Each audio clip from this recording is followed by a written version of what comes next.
Tonight on Closer Look, facing a lawsuit over its planned closure of supervised consumption sites, the government has upped the ante when it comes to gathering additional evidence to defend against the charter challenge it's facing. Reporter Jack Howen from the Trillium broke this story and joins us tonight from Toronto. Jack, up until you did some great reporting on this, it was only rumored that the province had hired private investigators to dig around the Parkdale Queen West Community Health Centre and the Kensington Market Overdose Prevention Society. Then it was confirmed. What prompted the Ford government to hire PIs in this particular instance? Yeah, so it's an interesting story. As you say, it was only rumored before among the frontline staff that were working there who these PIs were working for. They apparently didn't identify themselves as agents of the province, and so people were speculating. But the social agency that runs the Kensington supervised consumption site launched a charter challenge against the government's decision to close 10 SCS sites.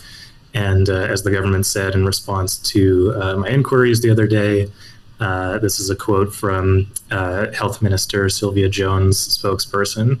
She said, "Now that the province is facing litigation aimed at keeping drug injection sites open next to where children learn and play, we have retained a third party to gather additional evidence about the impact of these sites." So they're bolstering their arguments for that court case.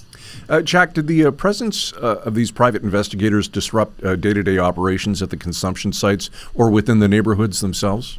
It didn't seem to among the staff that I spoke to. They definitely mentioned that everyone was a little freaked out, that PIs were poking around, and they raised some issues around these sites are supposed to be, anonymous, and when people go there to use drugs, they don't expect that they're going to be, faced with an investigator looking around. So they raised some ethical issues about that.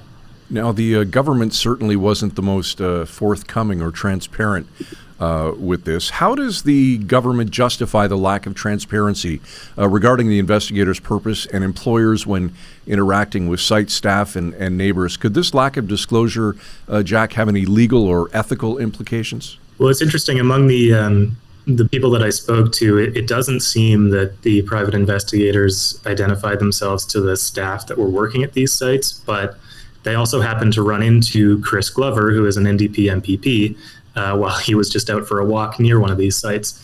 And Chris said that they identified themselves to him as agents of the province, that they were working for the province. So there's a bit of a disparity there. In terms of legal implications, I'm not a lawyer, but I did speak briefly with one of the lawyers who is representing the applicants who have brought the charter challenge.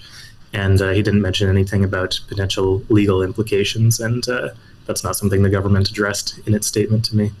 Jack, is there anything that you think that we can read into this approach, and what does it signal about the Ford government's broader strategy towards harm reduction in supervised consumption sites, especially in light of their decision to close multiple sites despite recommendations to expand them? Yeah, that was one of the government's own experts that recommended expanding harm reduction services. That was a former CAMH executive who they brought on to investigate the Riverdale site in Toronto, which is, of course, near where a woman was killed by a stray bullet.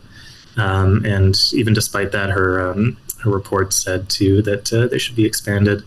But, the Ford government has been an opponent of these sites for a little while now, even though they reviewed and approved several of them. They've taken a bit of a turn. And as we mentioned, are closing 10 of them. I haven't heard of them using private investigators before to bolster their arguments, but apparently that's something that they feel is necessary for the legal case. Jack Howen joining us from Toronto tonight on this evening's Closer Look.